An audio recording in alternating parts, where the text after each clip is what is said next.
Hello, guys, and welcome back to another Christmas story. This story is called The Story of the Christmas Gift.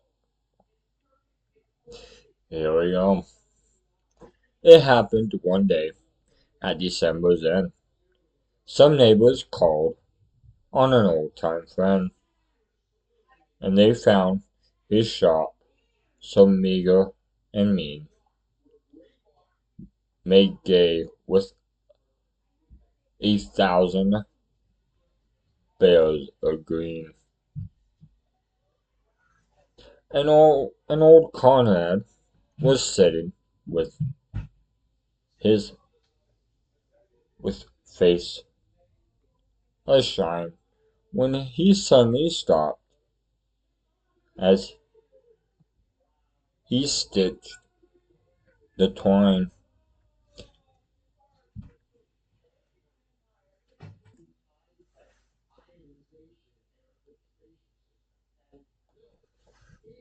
And he said, "My friends, at dawn today, when the cock was crowing,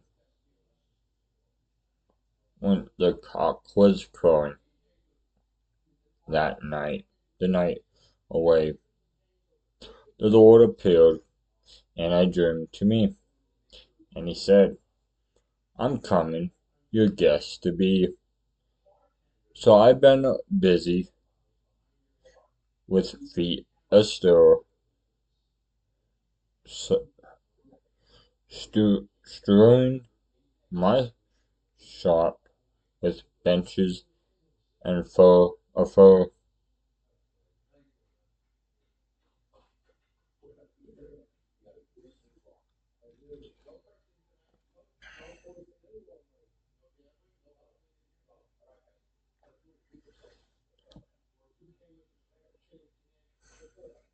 The table is spread and the kettle is shined, and over the rafter the holly is twined. And now I wait for my Lord to appear, and listen closely, so I will hear his steps as he nears my humble place. And I open the door, and I look at his face.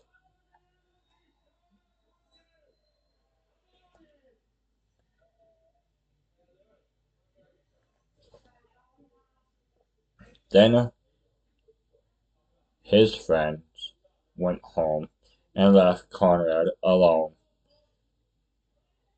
for this was the happiest day he had known. For long since his family had passed away, and Conrad had spent many a sad Christmas days. But he knew the Lord as his Christmas guest. This Christmas would be the dearest and best. So he listened with only joy in his heart, and this every with every sound he would rise with a start and look for the Lord to be at his door.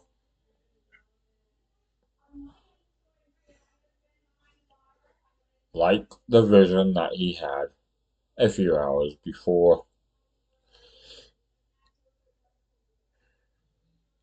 So he ran to the window after hearing a sound, but all he could see on the snow-covered ground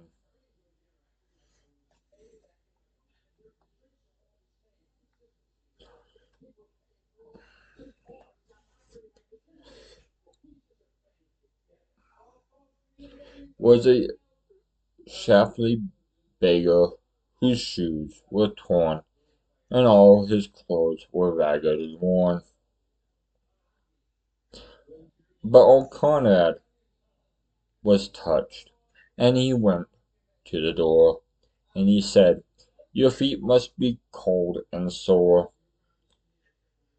I have some shoes in my shop for you, and I have a coat to keep you warmer too."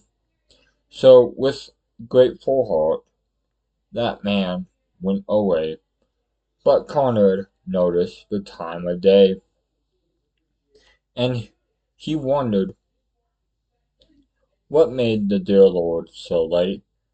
How much longer he have to wait?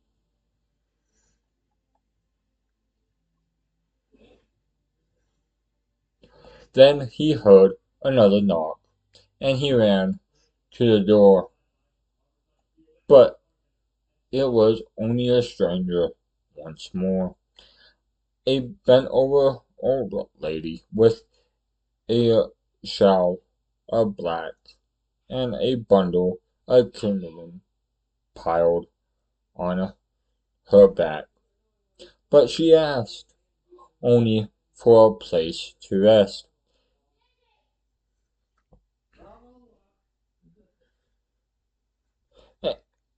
a place that was reserved for Conrad's great guest. Her voice seemed to plead, "Don't send me away. Let me rest for a while this Christmas Day."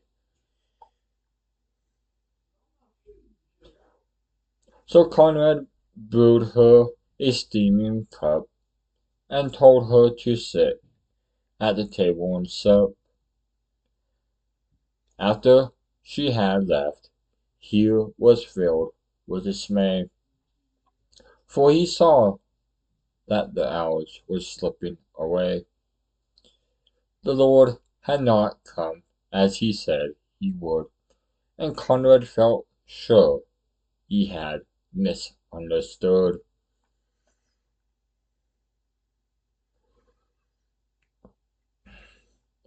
When out of the stillness he heard a cry, "Please help me and tell me, where am I?"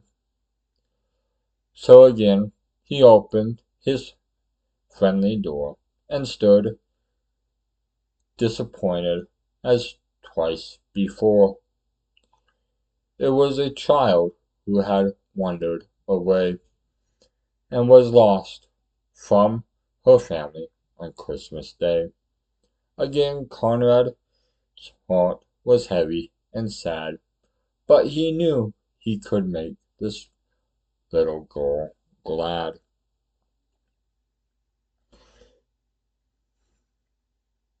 So he called her in and wiped her tears, and he quietly all of her childish fears.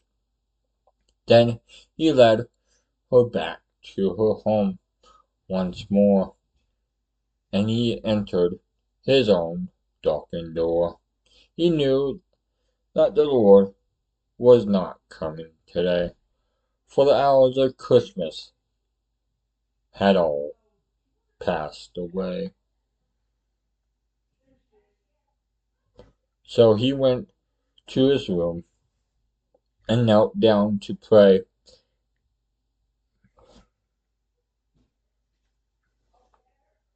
And he said, "Lord, why did you delay?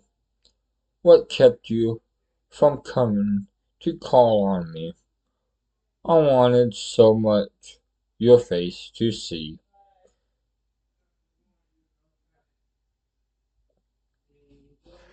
Then softly, in silence, a voice he heard, "Lift up your head. I have kept my word. 3 times my shadow crossed your floor.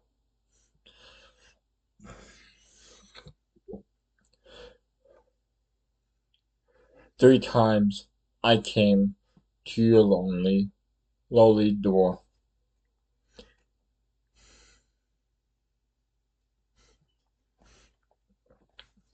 I was the beggar with bruises, cold feet.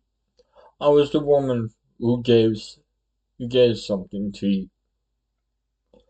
I was a child on the homeless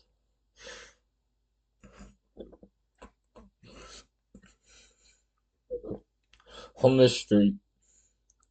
3 times I knocked. 3 times I came in,